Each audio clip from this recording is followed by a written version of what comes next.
And with the completion of the remaining pieces of the THAAD system, the focus turns to how China will react going forward.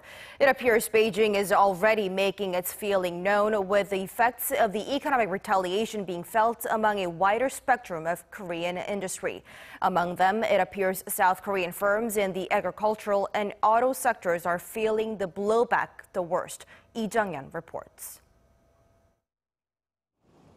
Beijing has stepped up its economic retaliation against Korean businesses despite Seoul's efforts to ease tensions over the deployment of the U.S. missile defense shield, and the effects are now visibly spreading across multiple sectors. South Korea's agricultural exports to China have fallen for 6 months in a row since the tensions between South Korea and China began to grow in March. According to the Korea Agri-Fisheries and Food Trade Corporation, Korea exported around $86 million of agricultural exports to China in August, an almost 11% drop on year.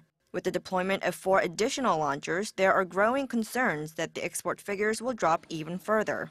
In the car industry, Hyundai and Kia Motors, Korea's 2 biggest car makers, are seeing plummeting sales. As the economic retaliation over THAAD deployment hit the industry, pundits forecast total sales of less than 7 million cars this year, which would mark the lowest figures in 6 years and is 15% below the target sales for the year. The sales figures in China show the most noticeable drop, with just 1.3 million cars sold so far this year, less than half of the production capacity in China.